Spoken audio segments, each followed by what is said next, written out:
Hearing that there's, if you like, calm after the storm, we did see overnight rates spiking to 37, 38% on Wednesday, but what I've heard is that things have changed dramatically now. Yes. We saw overnight rates actually hit the roof, crossing the 30% band on Wednesday.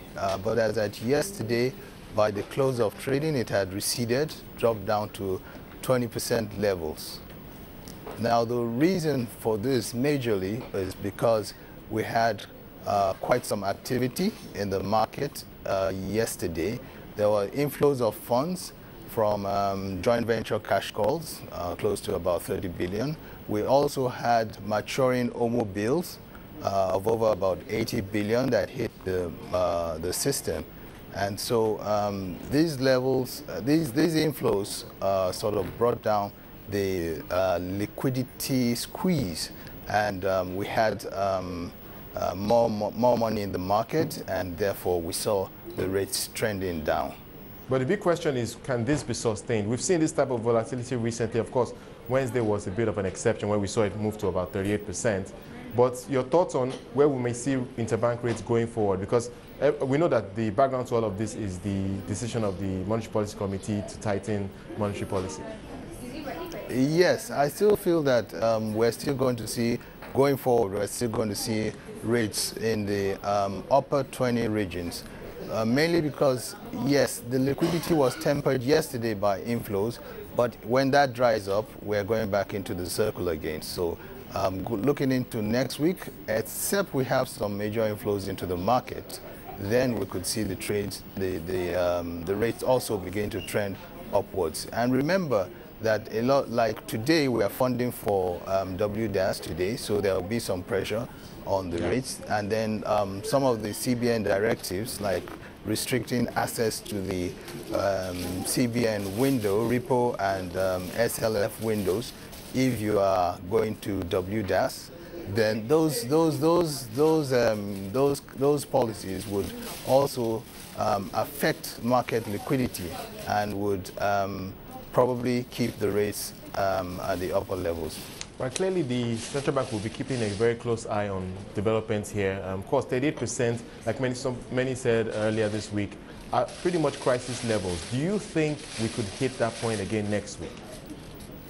What point is that, please? As in the interbank overnight rates hitting the high 30s. Those levels, well, it's not impossible. It's not impossible, but I wouldn't place my bet on it. All right, but of course, some people clearly given the central bank a vote of confidence with respect to how they are treating the exchange rate right now. And first of all, maybe we start on that point. The exchange rate I'm hearing is now currently at 158 plus, and that's significant strengthening over the last few days. Can you talk us through what is going on there? Okay, well, we opened the week at 161 levels, but we now, starting from Wednesday, we saw the rates begin to trend downwards. One reason is that because you had the Treasury bill auction on Wednesday, where the CBN auctioned about 142 billion in Treasury bills. Now, we saw quite a significant offshore interest in those bills, and they came in at levels that won the bid, especially around the 1-year tenor. And so what happened is that there was an inflow from the offshore investors into the market, selling dollars to get naira to fund their T-bill acquisitions.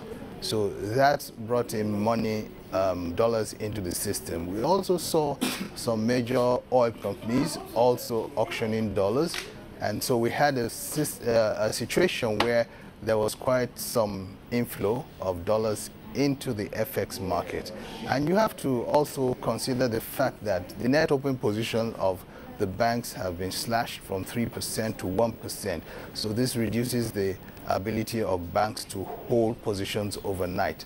So when these flows come in, the banks are more likely to sell them into the market, and we see that pushing down the rates. Okay, so clearly some foreign investors, like I mentioned earlier, giving that vote of confidence for the central bank's policy on the exchange rate. But are we you just mentioned there are some flows to the treasury bill market. Are we seeing flows to the equity space? Can you comment on that? Not really the equity space. The equity space actually for over some time now, the flows have been consistent. They're not dramatic, but we haven't seen any upsurge into the equity space. The recent interest has been in the treasury bill market, which had reversed the downward trend it was going and started to peak. The rates have turned around and they're climbing, and so we see more interest in the government securities market.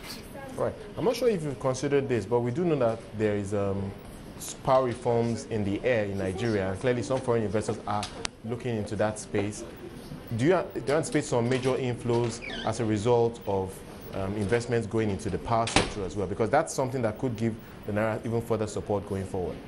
Oh, definitely going forward. But remember, we're still in the early stages of bids, so it might not be something that would come immediately. All right. Okay. And okay, maybe we can end on this note. Your outlook for the Naira, currently at 158 plus, as you mentioned earlier. Where do you see trading today and looking into next week? Today is a slow day. Today is the end of the week. It's a Friday. Not much activity is expected. But you see, because the levels of the Naira are right around CBN levels right now, just a few points above CBN level, you probably see a lot of customers trying to take advantage of the dip and begin to maybe front load their purchases. Right. And so we see demand coming back into the market, and this demand, if it is not supported by flows, would make the exchange rate begin to tick up again. All right, Yomi, I know I did say the last point, but I really want to come back to another point which I just remembered, and that's the point you made about investors, or foreign investors rather, going into the longer end of the T-bill market. You said that there was a lot of activity on the 1 year. Can you just speak to why you think they are going for the 1 year right now? Because what I've heard in the past is that you are more focused on the 91-day to 182-day tenor. No, foreign investors are more often than not been focused on the long end. The 1 year bills have the more attractive yields. They trade at discounts higher than all the other bills, and that is where the focus is actually. Right. Because you see, what's the yield on the 1 year right now? Right now, the 1 year yield will be at about 17.